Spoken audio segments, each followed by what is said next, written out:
12일자 말씀 갈라디아서 5장 13절에서 26절 말씀입니다. 갈라디아서 5장 13절에서 26절 말씀 한 절씩 교독하겠습니다. 형제들아, 너희가 자유를 위하여 부르심을 입었으나 그러나 그 자유로 육체의 기회를 삼지 말고 오직 사랑으로 서로 종노릇하라. 온 율법은 내 이웃 사랑하기를 네 자신같이 하라 하시는 말씀에서 이루어졌나니 만일 서로 물고 먹으면 피차 멸망할까 조심하라. 내가 이르노니 너희는 성령을 따라 행하라. 그리하면 육체의 욕심을 이루지 아니하리라. 육체의 소욕은 성령을 거스르고 성령은 육체를 거스르나니 이 둘이 서로 대적하므로 너희가 원하는 것을 하지 못하게 하려 함이니라. 너희가 만일 성령의 인도하시는 바가 되면 율법 아래 있지 아니하리라. 육체의 일은 분명하니 곧 음행과 더러운 것과 호색과 우상 숭배와 주술과 원수 맺는 것과 분쟁과 시기와 분냄과 당지는 것과 분열함과 이단과 투기와 술 취함과 방탕함과 또 그와 같은 것들이라. 전에 너희에게 경계한 것 같이 경계하노니 이런 일을 하는 자들은 하나님의 나라를 유업으로 받지 못할 것이요 오직 성령의 열매는 사랑과 희락과 화평과 오래 참음과 자비와 양선과 충성과 온유와 절제니 이 같은 것을 금지할 법이 없느니라. 그리스도 예수의 사람들은 육체와 함께 그 정욕과 탐심을 십자가에 못 박았느니라. 만약 우리가 성령으로 살면 또한 성령으로 행할지니 헛된 영광을 구하여 서로 노엽게 하거나 서로 투기하지 말지니라. 아멘. 우리가 잘 알다시피 갈라디아서는 행함으로 구원을 받는다라고 하는 이 잘못된 믿음을 전파하는 이 거짓 선지자들을 대항하여 사도 바울이 갈라디아의 교인들을 권면하고 또 경고하고 또 책망하는 그런 메시지로 이어지고 있습니다. 특별히 갈라디아서 하면 우리가 대표적으로 이제 그 행함으로 구원을 받는다라는 이 잘못된 믿음에 대한 반박을 계속해서 이야기를 하죠. 이제 그렇게 이제 강조를 하면서 결국은 우리는 오직 예수 그리스도의 공로로 말미암아 구원을 받는다. 예수 그리스도의 보혈의 은혜로만 구원을 받는다라고 하는 소위 말하는 이제 이신칭의의 가르침을 아주 확고하게 지금 권면하고 가르치고 있습니다. 근데 로마서에서도 사도 바울이 경고하고 있는 것처럼 우리가 이 이신칭 오직 믿음으로, 여기서 말하는 믿음이란 예수 그리스도의 공로를 믿음으로, 우리가 그냥 믿음으로 하니까 이제 우리가 종종 오해를 하는데 당시 거짓 선지자는 행함으로 구원을 받는다는 믿음을 전파한 거고요. 또 이 사도 바울은 그것이 아니라 오직 예수 그리스도의 행함으로, 나의 행함으로 구원을 받는 것이 아니라 오직 예수 그리스도의 행함으로 구원을 받는다라는 겁니다. 바로 그와 같은 믿음을 강조하게 되죠. 로마서에서도 그렇고 갈라디아서에서도 그렇고 예수 그리스도의 행함으로 구원을 받는다라고 하는 이 믿음은 우리에게 잘못된 자유, 왜곡된 자유에 대한 개념을 심어줄 수가 있습니다. 우리가 어저께 낙태죄가 결국은 폐지가 됐는데 이제 올해까지는 내년부터 이제 법이 개정이 돼서 이제 실질적으로 우리나라도 이제 낙태가 합법화된 그런 나라가 됐는데 참 이 생명권, 그렇죠? 한 태아의 생명권과 그 아이를 태아를 임신한 여성의 결정권을 같은 선상에 두고 판단한다는 것 자체가 그것은 말이 안 되는 것이죠.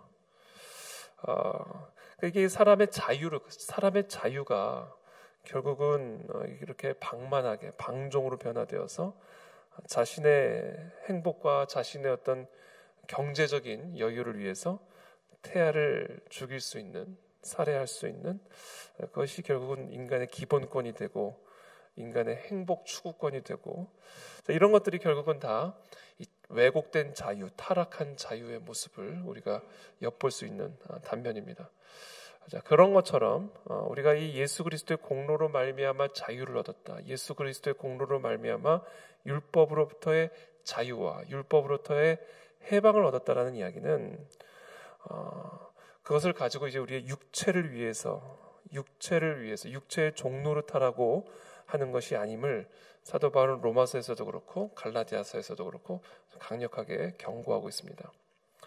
그래서 오늘 본문에서도 형제들아, 너희가 자유를 위하여 부르심을 입었으나 그러나 그 자유로 육체의 기회를 삼지 말고 오직 사랑으로 서로 종노릇하라.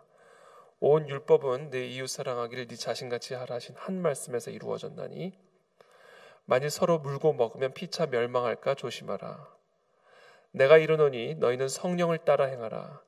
그리하면 육체의 욕심을 이루지 아니하리라. 그러니까 예수 그리스도의 공로, 예수 그리스도의 행함으로 말미암아 의롭다함을 받은 자들은 그 예수 그리스도의 영을 따라 행하라는 것이죠. 그렇게 함으로써 육체의 욕심을 이루지 않을 수 있다라고 이야기하고 있습니다. 육체의 소욕은 성령을 거스르고 성령은 육체를 거스르나니 이 둘이 서로 대적하므로 너희가 원하는 것을 하지 못하게 하려 함이니라. 우리 안에서는 이 육체의 소욕과 성령의 뜻이 충돌하고 서로 대적하고 있죠. 그렇기 때문에 예수 그리스도의 공로로 말미암아 의롭다함을 받은 하나님의 자녀들은 이제는 그 자유로, 그 율법의 자유로 말미암아 육체의 어떤 소욕을 위해서 살아가는 인생을 살지 말고 육체의 소욕을 죽이는, 성령을 따라 행하는 그런 삶을 살아갈 것을 강력하게 권면하고 있는 것입니다. 너희가 만일 성령의 인도하시는 바가 되면 18절에 율법 아래에 있지 아니하리라. 육체의 일은 분명하니 곧 음행과 더러운 것과 호색과 우상숭배와 주술과 원수 맺는 것과 분쟁과 시기와 분냄과 당짓는 것과 분열함과 이단과 투기와 술취함과 방탕함과 또 그와 같은 것들이라. 전에 너희에게 경계한 것 같이 경계하노니 이런 일을 하는 자들은 하나님의 나라를 유업으로 받지 못할 것이요. 이게 무슨 얘기입니까? 이런 일을 행하는 자들은 하나님의 나라를 받지 못한다. 그러니까 우리가 그동안 믿음과 행함을 이분법적으로 생각을 해왔지만 그것은 잘못된 오해로부터 비롯된 것이다. 그래서 제가 교정을 해드리는 겁니다. 행함으로 받는 믿음, 그러니까 나의 율법의 행함으로 구원을 받는다는 이 믿음이 잘못된 믿음이고, 온전한 믿음은 예수 그리스도의 행함으로 구원을 받는다는 믿음이다. 이 믿음으로 우리가 구원을 받는다라는 겁니다. 자, 이런 믿음을 가진 자들은 자기에게 주어진 그 율법으로부터의 자유를 가지고 이런 육체의 소욕을 위해 사는 것이 아니라 성령을 따라 행하는 삶을 살아야 된다라는 거예요. 그렇지 않으면 하나님의 나라를 유업으로 받지 못한다라는 겁니다. 그 육체의 일을 사도 바울이 여기서 몇 가지를 예시로 주고 있죠. 그 처음으로 나오는 것이 음행이죠. 더러운 것, 호색, 우상숭배 등등등. 자, 이와 같은 것들을 행하는 자들은 하나님의 나라를 유업으로 받지 못한다. 그러니까 예수 그리스도의 행함으로 말미암아 구원을 받고 자신에게 주어진 그 율법으로부터의 자유함을 가지고 주님으로 말미암아 무조건적인 그 은혜, 우리가 받은 무조건적인 은혜로 육체의 소욕을 따라 살아가는 자들은 하나님의 나라를 유업으로 받지 못할 것이라고 분명하게 못 받고 있습니다. 오직 성령의 열매는 사랑과 희락과 화평과 오래 참음과 자비와 양선과 충성과 온유와 절제니 이 같은 것을 금지할 법이 없느니라. 그리스도 예수의 사람들은 육체와 함께 그 정욕과 탐심을 십자가에 못 박았느니라. 만일 우리가 성령으로 살면 또한 성령으로 행할지니 헛된 영광을 구하여 서로 노엽게 하거나 서로 투기하지 말지니라. 이와 같은 성령의 열매를 맺어야 된다라는 겁니다. 그러니까 우리의 삶 속에 이와 같은 육체의 열매, 육체의 소욕의 열매들이 맺어진다면 우리가 정말 하나님의 나라의 유업을 놓칠 수 있음을 심각하게 생각하고 다시금 예수 그리스도의 십자가의 보혈 앞으로 나와 죄사함을 얻고 다시금 성령을 따라 행하는 삶으로 나가야 된다라는 것이죠. 그렇게 함으로써 이 성령의 열매를 맺는 삶을 살아가야 된다라는 것이죠.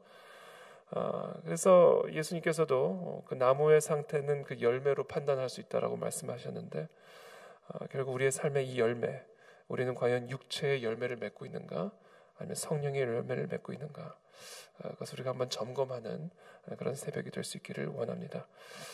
특별히 우리 안에는 이 육체의 소욕과 성령의 뜻이 항상 대적하고 서로를 충돌합니다. 그래서 우리는 날마다 죽는 그런 은혜가 우리 가운데 있어야 되는데, 그래서 오늘 이 새벽에도 우리가 기도하는 가운데 우리 안에는 육체의 소욕을 대적하며 성령의 뜻을 따라 행하는 그런 수고와 애씀이 오늘 이 새벽에도 우리 가운데 있게 되기를 축복합니다. 특별히 마지막으로 우리가 이 성령의 권능을 경험하기 위해서는 바로 이와 같은 거룩과 정결의 삶이 반드시 전제되어야 된다라는 겁니다. 구약에도 보면 하나님께서 우리의 삶 속에, 그들의 삶 속에, 이스라엘 백성들의 삶 속에 놀라운 이적을 행하실 때, 예를 들면 홍해를 가르거나 또는 여리고성이 무너지거나 하나님의 강력한 권능의 역사가 그들의 삶 속에서 일어날 때 하나님이 가장 먼저 요구하시는 것은 바로 성결입니다. 성결, 정결함이죠. 거룩함. 우리가 이와 같은 삶을 살아야 하는 이유는 하나님의 나라를 유업으로 받기 위함인데, 그 하나님의 나라를 유업으로 받는다는 이야기는 하나님의 자녀된 권세를 누리는 삶을 위한 것이다라는 겁니다.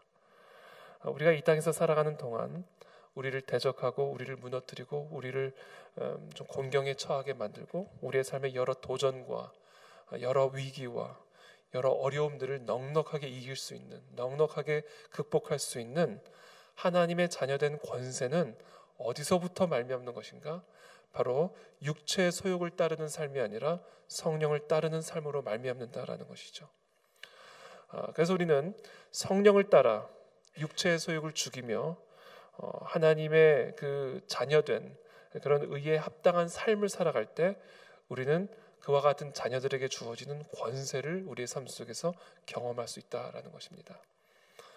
그래서 여러분, 우리의 구별됨은 곧 권세입니다.